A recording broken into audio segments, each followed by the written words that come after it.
forms, the records, everything you just mentioned here, are there things like that? Or are there software that control all these things that makes this work? I wouldn't say easy, but then that contain all these processes and procedures.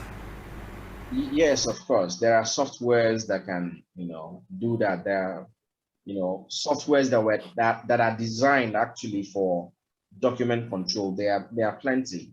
And of course, there are softwares, like I said earlier when we started, that are actually designed to help you manage your entire system. So management system entirely. There are softwares that can help you do that. So yes. Now, the softwares will also help you assign control numbers to your documents and also control the distribution, even control the obsolete documents. When documents are reviewed, they will help you go to the previous versions and mark them. They insert something like watermark on them, showing that they are obsolete. So at a glance, anybody seeing that one knows that this is an outdated version. And of course, the updated version will be in circulation. So yes, there are softwares that can help you do that. And even if you want to still do it manually, it is possible to get these things controlled without even printing a document. Yes, you can, for example, signing a document can be done electronically now. Okay, so again, for confidentiality, you can still, put some measures on your documents to prevent unintended access to them. For example, some people may have access to a document, but it will be limited to read only. They can only read the document. They cannot do anything again on the document. They cannot copy, they cannot edit, they cannot do anything. In fact, some documents are encrypted in such a way that you can only view it, you can't even download it. So there are different ways of controlling your documents in soft copies. So I don't know if this answers your questions. Yes, it does. So I would have furthered with more requests. Okay, go ahead, sir. Okay, thank you. Like what you have been taking us through here has been so elaborate and clear for me, and I think to the rest of the participants. But then, would there be room for training on this software? These softwares? Yes, yes. Basically, we have this is a basic course, more like an awareness course. We have advanced courses on document control. So yes, during the advanced stage of this course, some of these softwares are practicalized, or more like a demo on these softwares. However, main access to those softwares are paid. So the only access we may grant at that point in time will be just a demo access. Okay, thank you very much, sir. Thank you.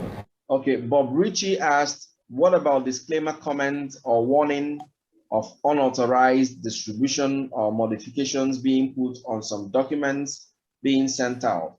What control do we categorize that as?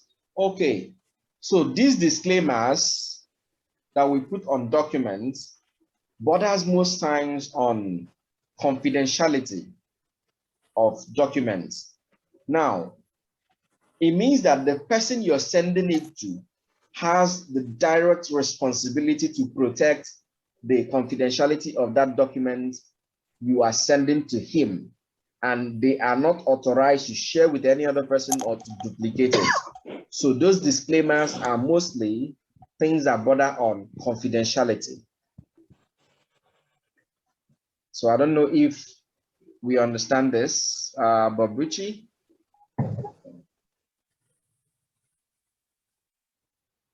So remember, confidentiality is also part of document control. Can I get a response from Bob Ritchie?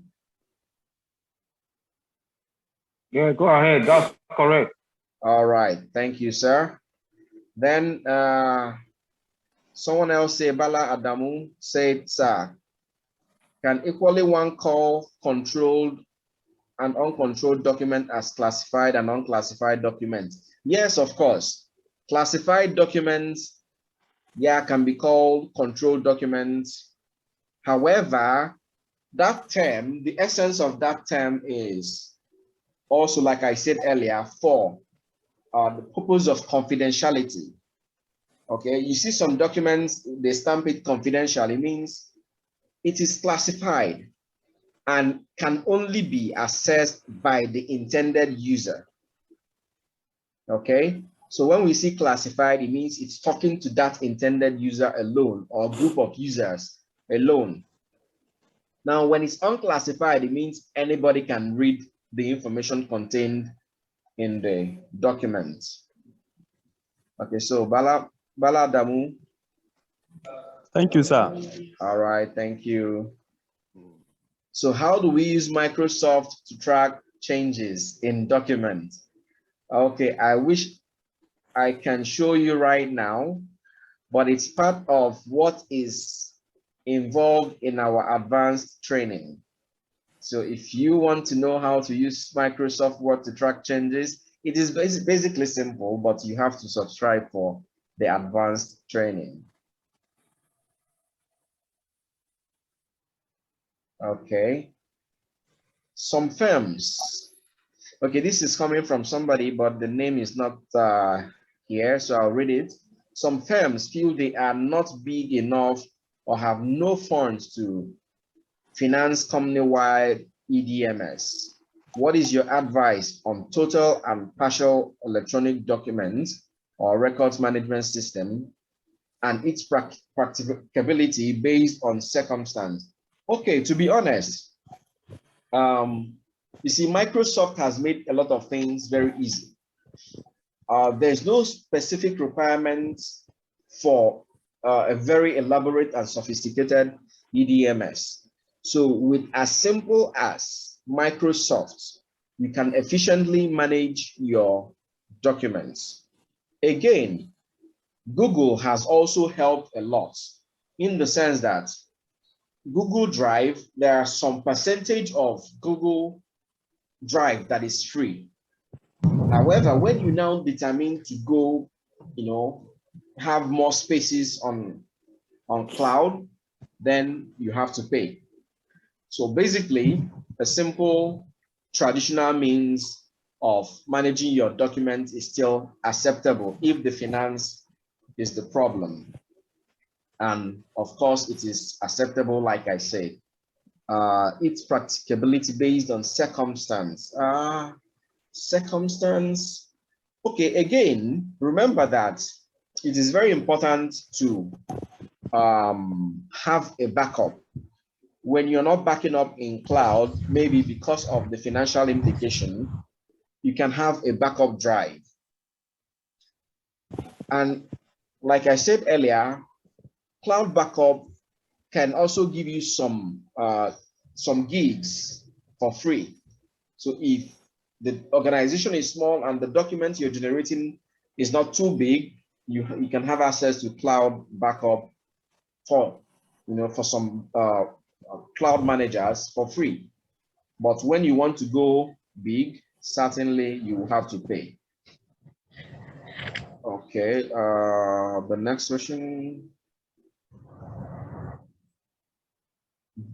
Document master lists is this. Okay, is document master list as the same as master document register? Yes, we can say that document master register is the same as document master lists. They do the same thing. Okay, I don't know if there's any question I skipped.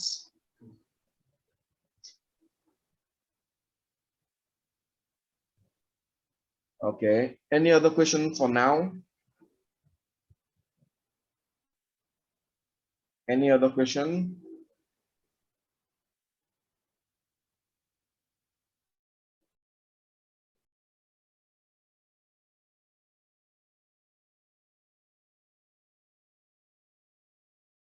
Okay, I think everyone at this point is satisfied. Okay, there's a new question. How soon is paperless work environment in Nigeria? Can you cite cases? Oh, okay. So basically, when you are implementing ISO 14001, ISO 14001 is environmental management system. And of course, going paperless is one of the advocates or the essence of that particular standard. In Nigeria, so far, it is still very low, to be honest, but the oil and gas industry is making it, is creating the awareness by making organizations go to implement ISO 14001. So yes, the awareness is still very low, but it takes you and I and everybody to get involved and preach paperless work system. There are organizations that you will enter, you can hardly see papers. And I can cite so many examples. For example, NINAS. NINAS is Nigerian National Accreditation Systems. They operate paperless office. FAO, that is Food and Agricultural Organization of the UN, they have their, their Nigerian branch, paperless. You walk into those organizations and you will see paper. In fact, Tranet is currently practicing paperless system. We hardly print. You can't see any printed paper anywhere. So everything is soft. You sign everything electronically. Okay, someone asks us to share the presentation. Certainly the presentation will be shared. If there's anyone in the training that has not sent that feels we don't have their email address, please, you can you have our email, you can send us a mail so that when responding we wouldn't omit you. Okay, so that means, okay, any other question? Okay, is M-File still relevant today in terms of EDMS going paperless? Oh, okay. We wouldn't say basically that that they are no longer relevant. However, every organization will have to define really what they want. It's case by case. Every organization has to define how they want to go. For example, I said earlier that there are organizations that everything they do is based on softwares. Their entire management system is, they have a software to handle that. So, and you find out that EDMS is part of that software that they have. So, like I said, it's case by case. However, another caveat to it is that when things are improving, it does not necessarily mean that all things are passed away completely. So if there are aspects of the organization that still uses M-Files, why not? They can still maintain it. The standard did not say otherwise. So it's case by case for different organizations. So they say different strokes for different folks.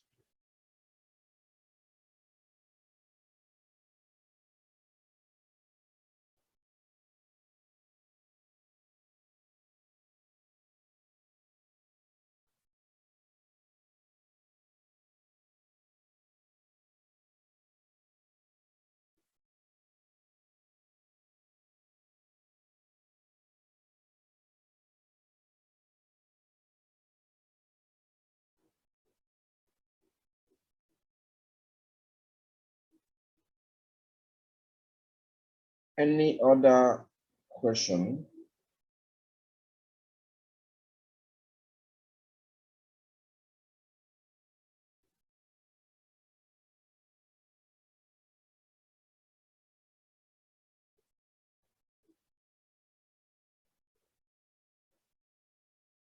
And another thing I forgot to mention is it also depends for MFAs, it also depends on the financial capacity of organizations to assess that and of course use. But just to simplify your process, we can start with the typical Microsoft system of documentation until you are sure that you have the capacity to go to the level you want.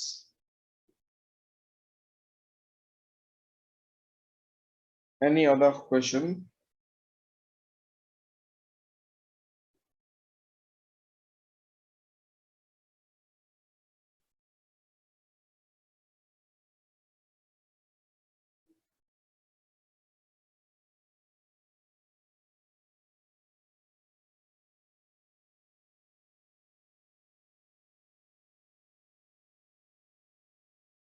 Okay, in the absence of any other question, I would like to think, like we said, things to consider when creating a document. We won't go into this today, we'll start with it from tomorrow, but normally we try to take on-time feedback on our trainings in order to improve our output. So if anyone has anything to share with us on how or area of this training that he thinks we need to improve on, please kindly go ahead and share with us so that we can improve on it to make tomorrow's session better than today.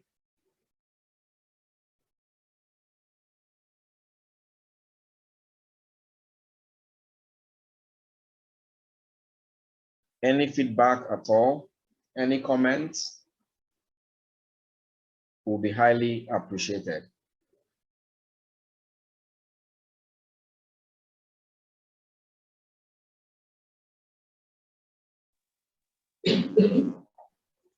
Hello, consultant. Yes, we are with you, sir. Okay, while you are waiting for feedback from people, can you give us an outlook of what tomorrow will be like? The training and the timeline. Okay, the training starts by 10 tomorrow. But we wouldn't take as much time as we have taken today. So target to finish the training by 12. So 2 hours, so that everybody can return to their business. The training we'll look at for tomorrow, we'll look at things to consider, like I said, when creating documents. Then we'll look at other control needs that are very, very important to us controlling our documents. Then we'll look at filing and indexing, the meanings and the different ways of filing and indexing our documents. We'll also, you want to say something, sir? Go ahead. Okay, so we'll look at different ways of filing and indexing, the alphabetical indexing, the alphanumeric indexing, the number system of indexing, then chronological way to index. Then we'll take a brief look at the ways to archive our documents, especially with regards to digital ways of archiving documents as against the previous traditional ways of archiving documents in cabinets or burning them. So that will be all we'll take for tomorrow. So we are targeting that latest by 12, we should be done with tomorrow's class. Okay, thanks. Thank you, sir. So any comments, any areas we need to improve, please feel free to share with us.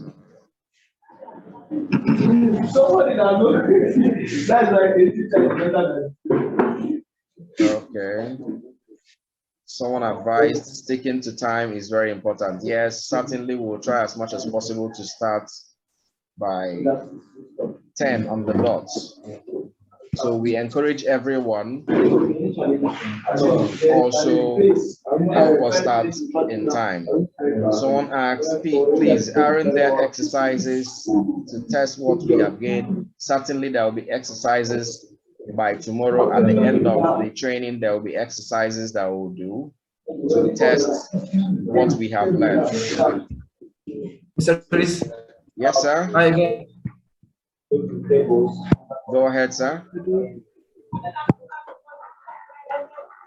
Mr. Chris. Go ahead, we can hear you.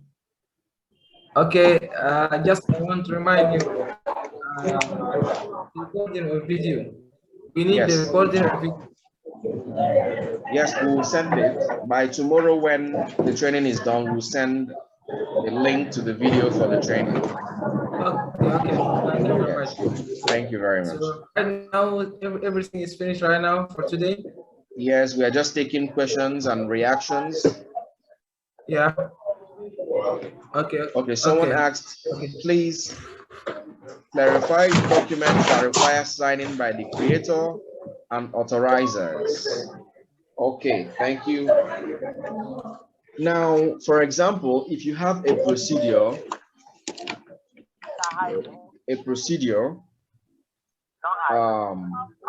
the procedure normally, if you look at the front page of every procedure, it has a space for the person who originated the document or who developed the document. Then you have the one who reviewed, and of course you have the one who is approving. So this applies to like procedures, manuals, and so on and so forth. However, you have things like forms that may not need that formal process of authorization. Okay, in a form, you may not find the person who is authorizing the creation of the form. However, we should be able to see somewhere in your system who authorized that. So most times it is seen on the master list, who is authorizing the version of that particular form.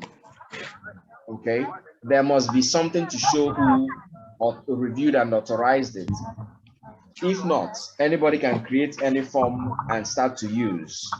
Again, you can also have this on the footer of a form because it may not require signature, but it may require you to put in the person that generated this document and the person that approved. Another place you can find this is on the panel, the document panel of that particular form. You can have it there. Then on the file identification, when you close the file, that is let's say the Microsoft Word of that form or even Excel, and you click on it without opening it, you will see details and identification about that particular form. So you can also use that area to have people who developed and approved the document. So yes, documents like forms may not be signed, but we should see evidence that these documents are adequately approved.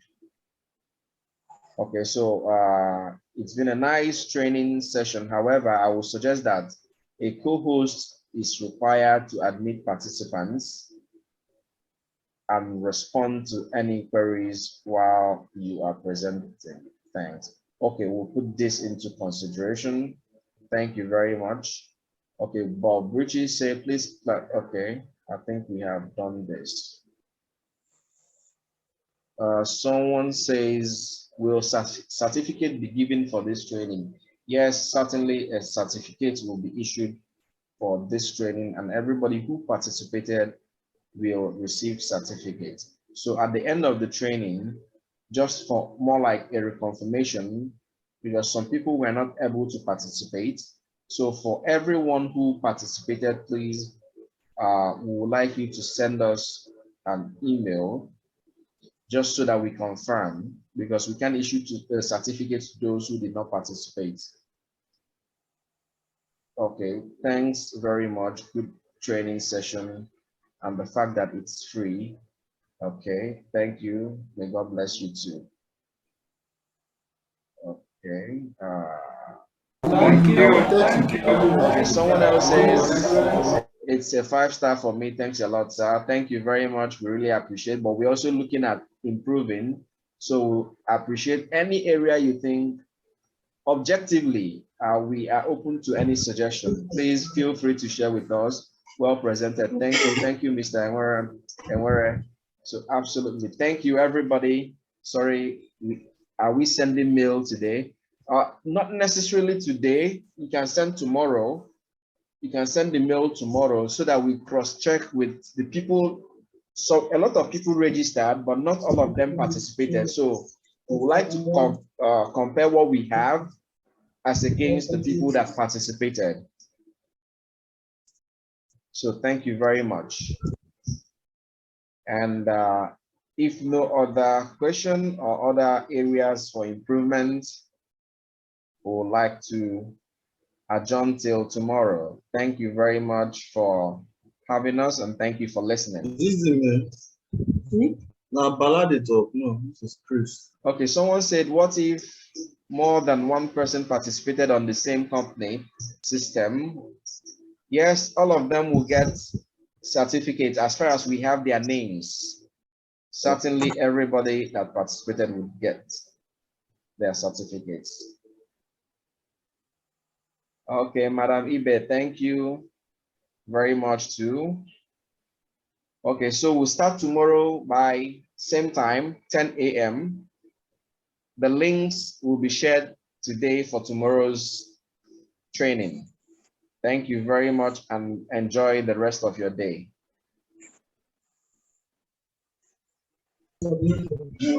Thank you too. Thank you. Oh, sorry. Some people raised their hands. I didn't. Sorry. Some people raised their hands. We were in comment section. Okay, Kevin, have you asked your question before I go to Oga Samshu? Okay. Oga Samshu, do you have any question more? Mr. Chris, thank you very much for the opportunity. Thank you. I want to suggestion or maybe a contribution. Okay. I think maybe to make things very simple and easier for people, why can't we use a file, something like this? Okay. Like this? Yes, maybe to show some of the participants how to handle a file like this, how to register a document inside the file, maybe how to reference the file and continue making the reference number on the incoming documents in the file. I think that will make a great deal so that people can understand that easily. Okay. No problem at all. Yes. We'll do that tomorrow. All right. All right. Thank you, Mr. Chris. Thank you. Thank you very much for the opportunity. Thank you, everybody. Thank you. I really appreciate you. Thank you, sir. Thank you. All right. Enjoy the rest of your day. I mean, thank you. And you too. Thank you, Chris. God bless. You too, ma. Thank you. Yes, we can either forward the mail today or tomorrow after training. So go ahead. If you want to forward your email today, please go ahead. If you want to do it tomorrow, it's still fine.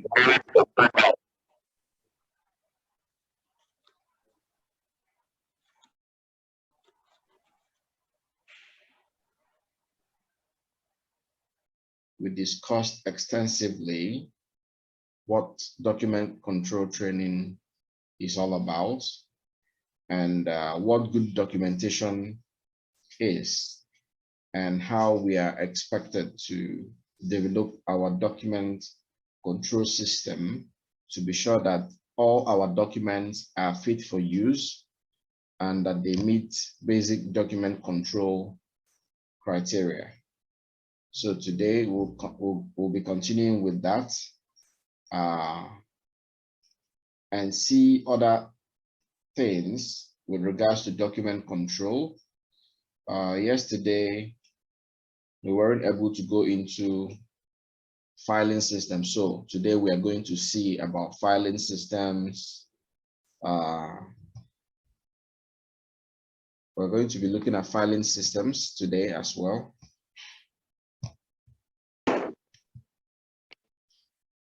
But before then, let's look at other controls needed for us to apply in our document control. Okay, I'll have to mute everyone. Okay, so we'll have to see other controls needed. Yesterday, we spoke briefly on protection, but we need to go a little bit more into that.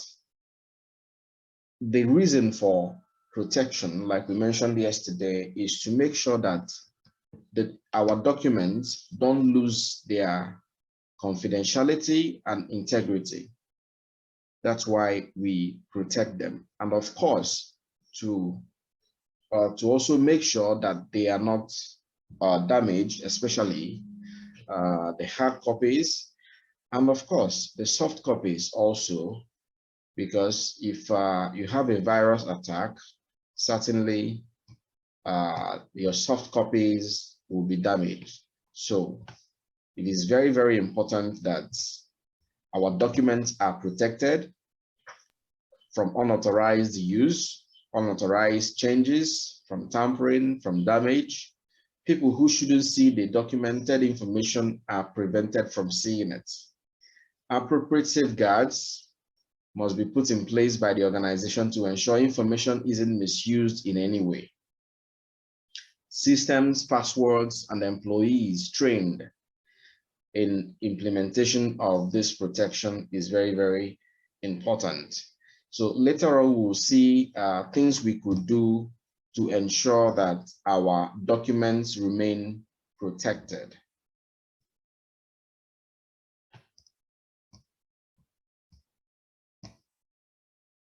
So storage. Okay, let's talk about briefly the tools we can use in protecting our equipment, our documents. One is, for hard copy documents, we can use a cabinet that we can lock, a lockable cabinet. Preferably, there are those cabinets that are fireproof. The reason is, just in case nobody's praying for such kinds of accidents or incidents, but just in case when they happen, you're rest assured that your documents will not be damaged. Sometime last year or last 2 years, we heard that fire gutted the Accountant General office. So, and some of the sensitive documents that was being requested for also got burnt in the process. So if they had been using a fireproof cabinet system, I'm sure such wouldn't be the case. So it is very, very important that we use such means in protecting our documents. Again, when it comes to soft copy, okay, before the soft copy, not just protecting them in the cabinet, we have to make sure that the cabinets are under lock and key, and that only personnel or persons who are authorized to have access to that cabinet is given access to it. Now, when it comes to the soft copy documents, a lot of organizations don't know the need or don't see the need for backup. It is very important to have your systems or your information backed up as often as possible. The minimum should be once every month. However, this is dependent on the volume of documents you generate. If you generate more documents, you may consider weekly backup. But on the average, the minimum should be once a month. And you also have to ensure that your systems have active antivirus, not just all those free antiviruses. So we have to use active antivirus to protect them from any kind of viruses. And where possible, try as much as possible to avoid certain unsafe links that may be popping up on your system or on your internet platforms, because those are means of hacking your system or information. So avoid those. So let's look at the storage. Okay, so documents can also be stored, like we said, in the case of protection. It can also be stored in such a cabinet or a cabinet that is accessible depending on the sensitivity of the document. So for everyday operations, you can store your files and folders of everyday operations that, you know, people should have access to in a shelf. While we go on, we will still see how we can manage the files we have on the shelf through adequate indexing. So we can store on the shelf, but sensitive documents are to be stored in a protected area. The organization specifies where the documented information is located. This also applies to soft copy documents. Okay, so soft copy documents, you have to define where they are located. Are they located in the cloud? Are they in your normal PCs? Do you have backups on cloud, and so on and so forth, to make sure that they don't get missing along the way? This applies to retain documented information, that is records, and maintain documented information procedures. The location is accurate and verifiable, and there are controls to preserve the information. We've talked a lot about that. Then on the case of using a network system or a cloud system, you have to give certain restrictions. Not everybody should be able to have access to it. And of course, in cloud storage facilities, you also have to make sure that you have security system on it, like some levels of encryption or factory authentication and all, two factors authentication, sorry, and all, so that you are sure nobody can, you know, have unauthorized access to any of your information.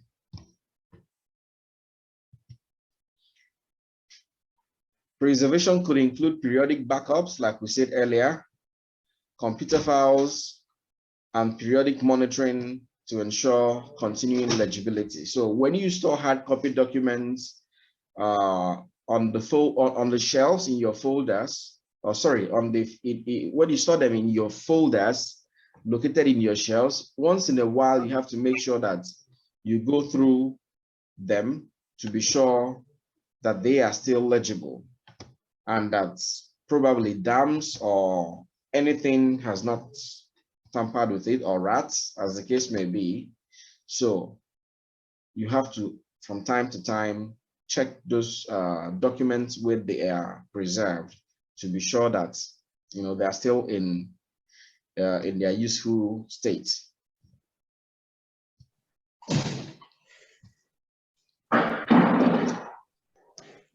Disposition, there are different means of disposing documents. So this could include archiving, shredding, or recycling, depending on the one the organization decides to use. However, any one the organization decides to use has to be defined in their document control procedures or procedure. So if you're archiving, you make sure that your archival system is also in such a way that integrity of the information is protected. For example, if you are archiving in hard copy system, you have to make sure that the archive is not somewhere that is accessible to unauthorized persons.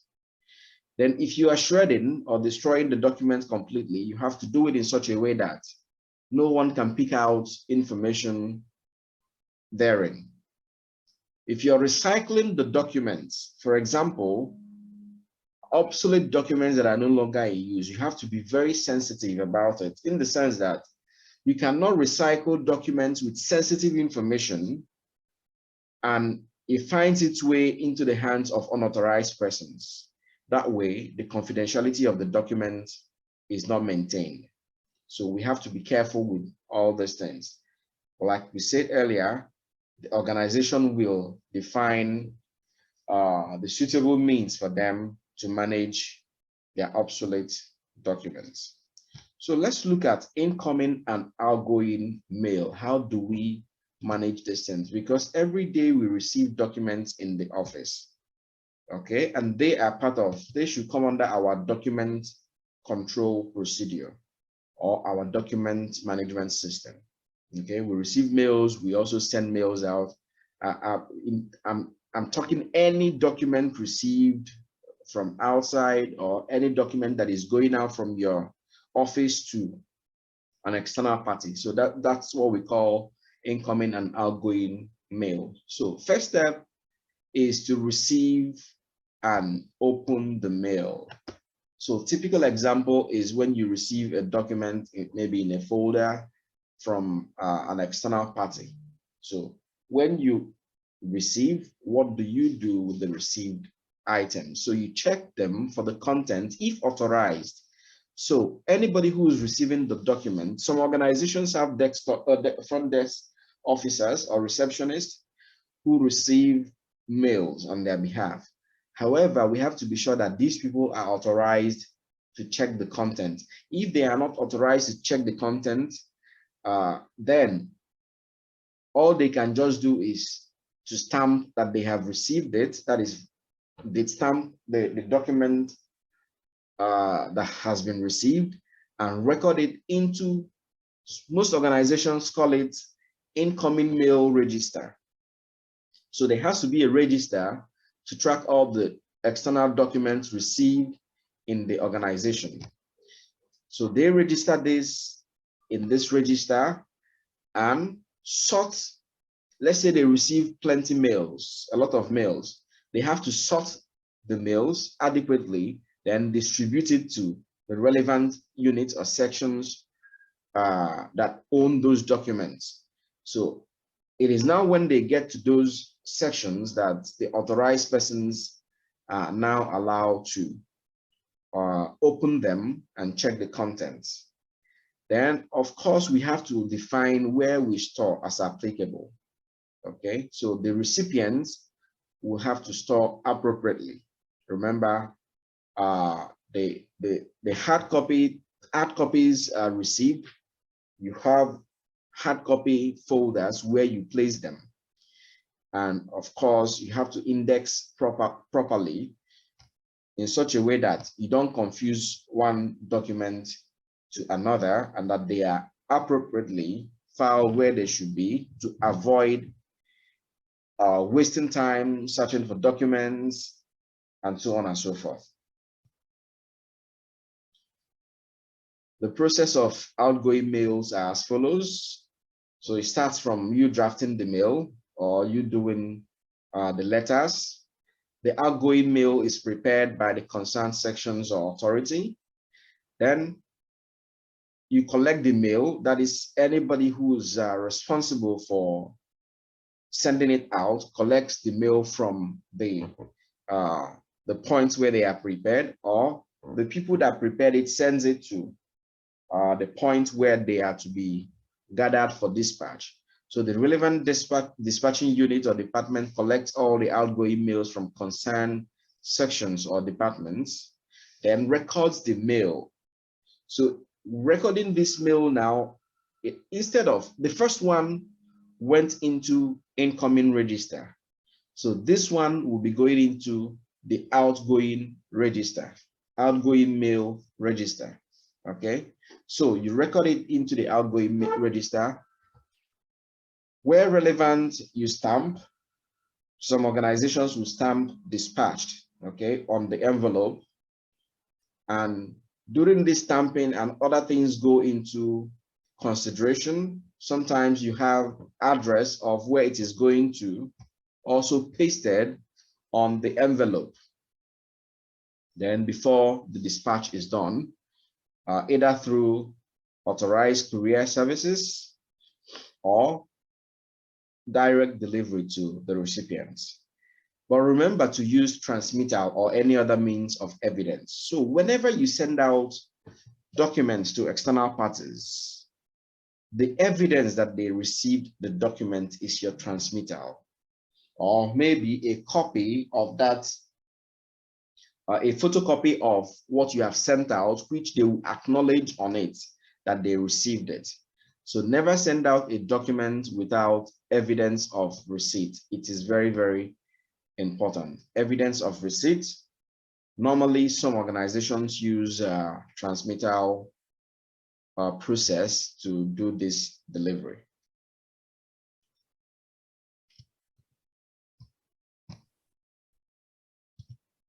Okay, so most times you hear submittal, sometimes you hear transmittal.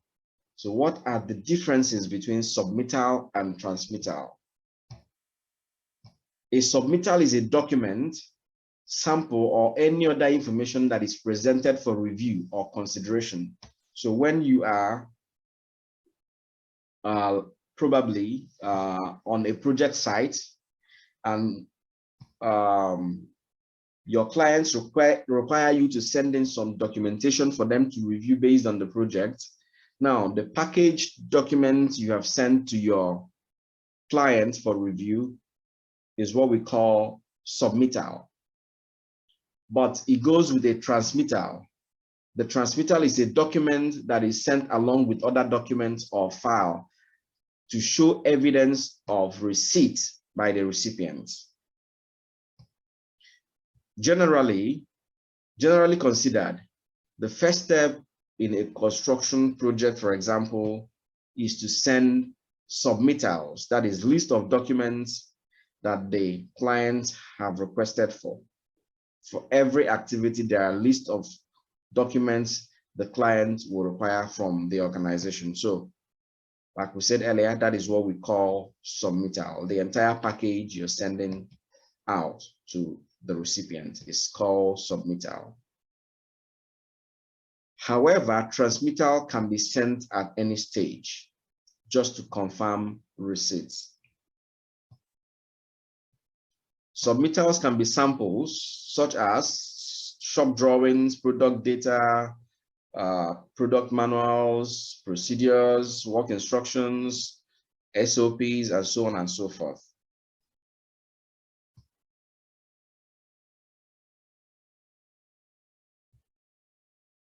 While transmittal is the record of transmission of other documents or files between parties.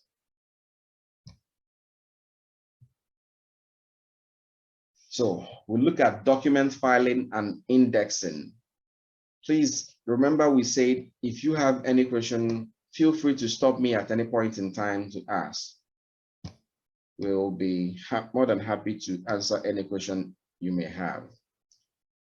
So what do we mean by filing? Every time we talk about filing, in the office. We have file managers, filing officers, filing clerks, especially in the civil service, section or units, or parastatals. We have things like filing clerks and all. Filing means keeping documents in a safe place and being able to find them easily and quickly.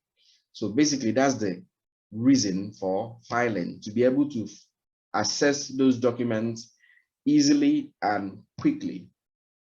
Then that's also another term for retrievability. When you're able to retrieve your documents easily and at the required time. Documents that are cared for will not easily tear, get lost, or dirty. A filing system is the central record keeping system for an organization. It helps you to organize, systemic, efficient, and transparent.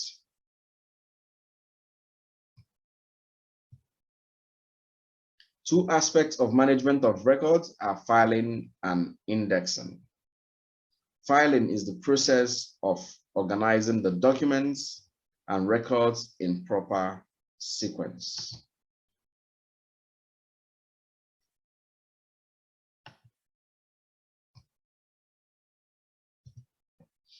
So what is indexing in filing?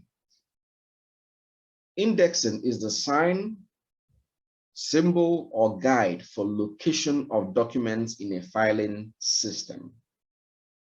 So for example, when you have your shelf where you store your documents or your folders, you can decide to do an index that is pasted by the side of the shelf that will give you directory or direction to where you can find what folder in your shelf. This can also be done on folders.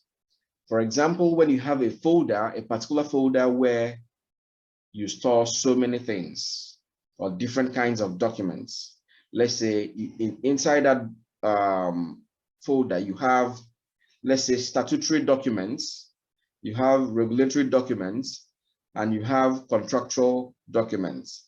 So 3 different kinds of documents, for example, in one folder. You can decide to separate these different kinds of documents using file separators. But if you now come at the back or immediate flip of the folder, that is the folder cover, you can have an index where at a glance, one can simply pick out where to find a particular document. I don't know if this is clear. Do we have something like this in our offices?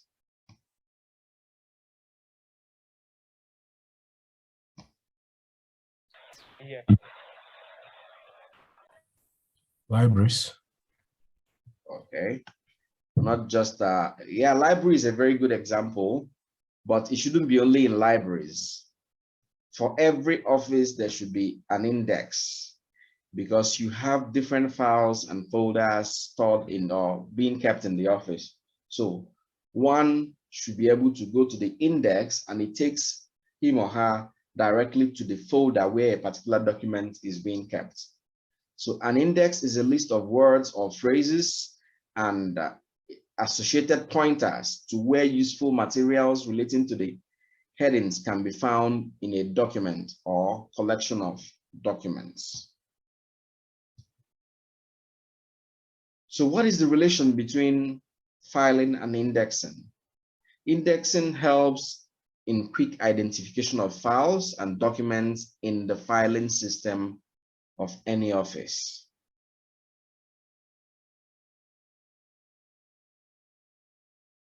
It not only helps in the quick location of the document, but also helps in a systematic arrangement of a document in a file. Just like what we explained before, one is when you store in a shelf and the other is when you store in a folder. So it helps in systematic arrangement of documents in a file. So most times using file separators to separate different kinds of documents. In the modern office, indexing plays a very important role in the filing system. Indexing is important in protecting files and documents of large-size business organizations. 3 types of filing system. So the filing system is classified into alphabetical, numeric, and alphanumeric.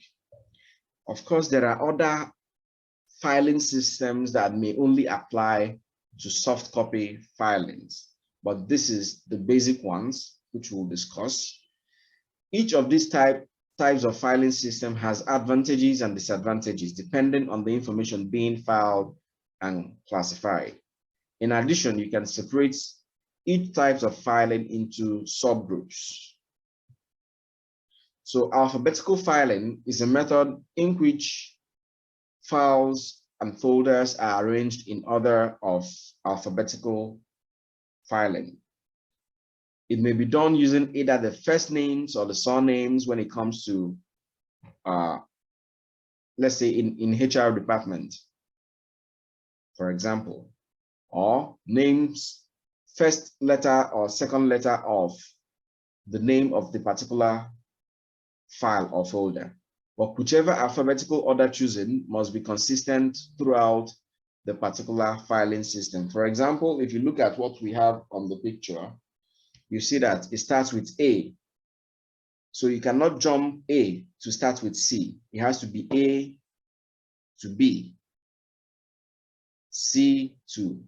So in that manner, you don't have to jump any alphabet.